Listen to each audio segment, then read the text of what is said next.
Are you expected to drive the ambulance as an EMT student, as a paramedic student? Stay tuned to this video. I'll tell you about this one time where the student had to drive the ambulance and me and my partner were in the back providing patient care. Check it out. So in case you haven't noticed, I reply to every single message that I get on this YouTube channel. So whenever you have a question, a comment, or anything along those lines, just drop it in the chat or drop it in the comment section and I'll reply. And if you give me a video idea, then I'll make a video for you. And this one goes out to a question of a subscriber who asked me, hey, I'm an EMT student and I'm interested in working inside the hospital. So while I'm in the ambulance and just going through the motions of this EMT training, would I be expected to drive the ambulance? And I gotta tell you, it all depends.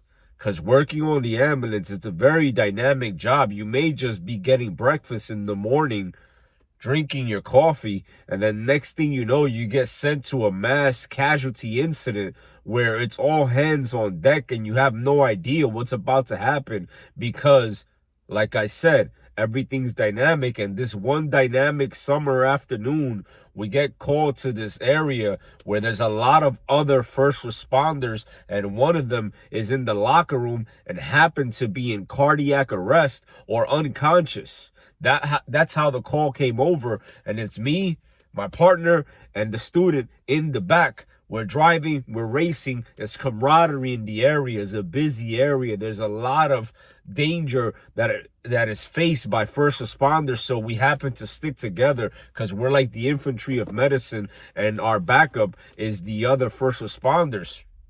What ended up happening was when we got there, we found them cool, pale diaphoretic in the locker room, unstable, everything.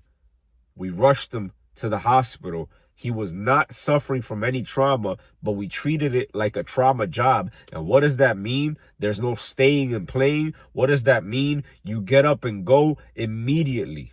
But while you get up and go, what you're doing is treating and stabilizing simultaneously.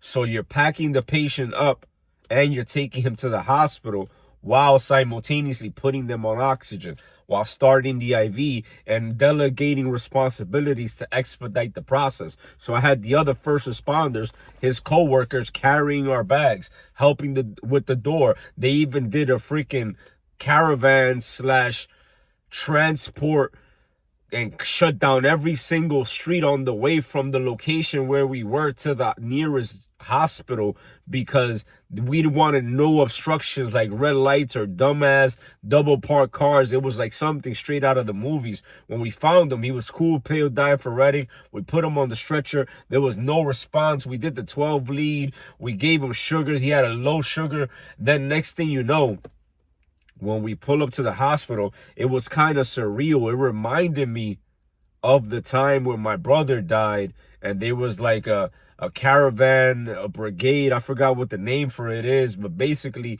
we had this escort, police escort, first responder escort from my house all the way on the highway, all the way to Farmingdale National Cemetery. And it was surreal. And the reason why I want to share with you is because this is exactly what happened with this patient. But my partner wasn't driving, and neither was I. It was actually the student.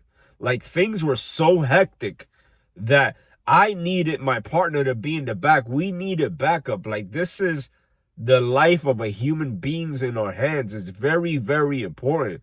But what makes it even more important, what makes it even more gut-wrenching and delicate is the fact that it's also a first responder and all his co-workers are just watching. So you're the end-all be-all. The ball drops with you. You're the highest medical authority, and there's no time to wait for backup or to dial the phone number for telemetry. It's do what you can with what you have.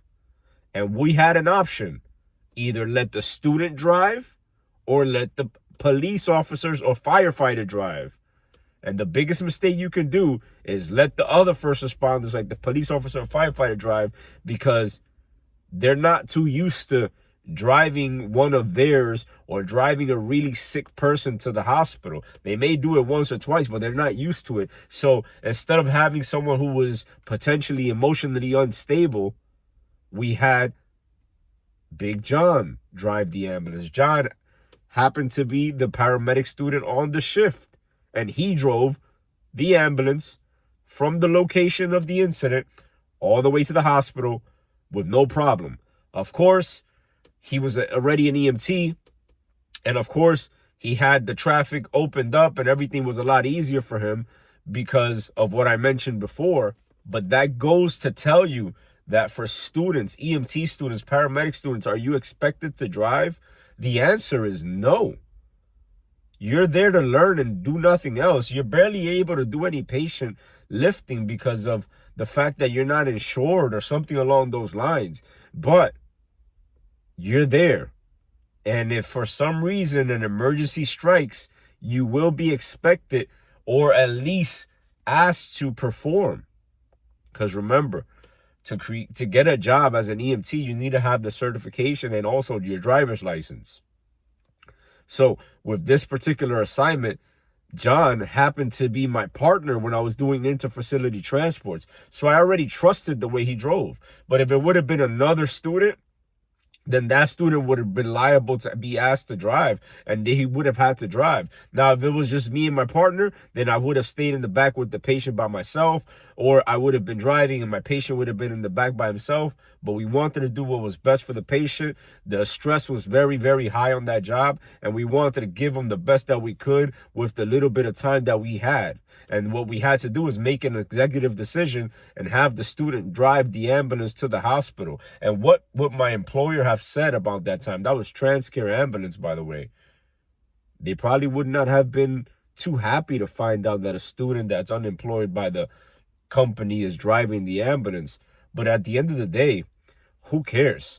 You're a patient advocate. You don't want to lose your job or do anything reckless. And of course, this is not the advice that the insurance company or your employer wants me to share with you. But at the end of the day, we knew that it was the right thing to do.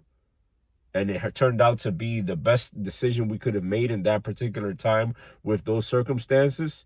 So to all students out there, no, you will not be expected to drive. But if things were to happen the way it went on that call or other type of calls, then don't be surprised if you're going to have to. I hope this helps.